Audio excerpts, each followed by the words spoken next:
एक गांव में एक गरीब किसान रहता था। वह बहुत ही ईमानदार और मेहनती आदमी था। वह अपने छोटे से खेत में काम करता और बहुत ही खुश रहता था। पूरे गांव में किसान की ईमानदारी के बहुत ही चर्चा थे। उसका एक दोस्त था जो उस गांव के राजा के यहाँ सिपाही का काम करता था। वह किसान से उसके घर रोज मिलने जाता था। एक बार राजा ने अपने दरबार में एक ऐलान किया कि उसके बगीचे में काम करने वाला एक अच्छा सा कारीगर चाहिए जो उसके बगीचे के पेड़ पौधों और फूलों का ध्यान रख सके। राजा का यह ऐलान सुनकर किसान के दोस्त सिपाही ने सोचा कि यही मौका है कि किसान से मित्रता निभाने की, मैं उसे यहाँ बगीचे में काम पर लगवा दूंगा, उसका वह मेरा साथ भी रहेगा एवं किसान का भला भी हो जाएगा। यह सोचकर उसने राजा से कहा कि महाराज, मैं आपके लिए एक ऐसे आदमी को लेकर आऊंगा जो यह काम अच्छे से कर लेगा। सभी राजा ने उस सिपाही को आदेश दिया कि जाओ, कल से ही बगीचे में काम करने के लिए कह दो। उसी वक्त वह सिपाही अपने दोस्त किसान के पास पहुंच गया और उसने किसान को बगीचे के काम की सारी बात बता दी और किसान ने भी काम करने के लिए खुशी खुशी हाँ कर दिया।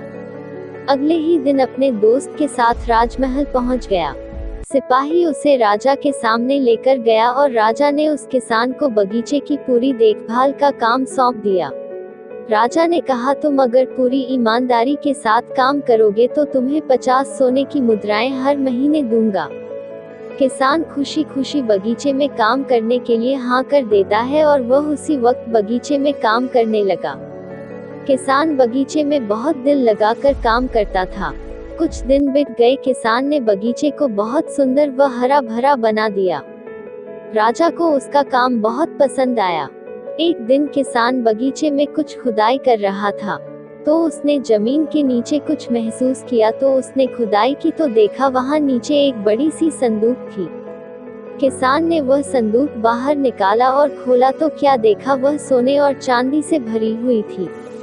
यह देखकर किसान बहुत खुश हुआ और अपनी ईमानदारी दिखाते हुए राजा के पास पहुंचा। राजा किसान की ईमानदारी देखकर बहुत खुश हुआ और उसके साथ वहां गया जहां किसान ने खजाना निकाला था। राजा ने देखा तो कहा, यह खजाना तो हमारे पुरखों का है, हम कई वर्षों से इसे खोज रहे थे। खजाना देख राजा बहुत ही खुश हो जाता है। राजा अगले दिन किसान को पूछता है, तुम्हें क्या इनाम चाहिए? किसान बोला, मालिक, मुझे कुछ नहीं चाहिए, मेरे पास जो भी है मैं उसी में खुश हूँ। राजा उसकी इतनी अच्छी बात सुनकर और खुश हो गया और उसने किसान को अपना मंत्री बनाने का फैसला किया। किसान ने राजा की बात मान ली और मंत्री बन गया।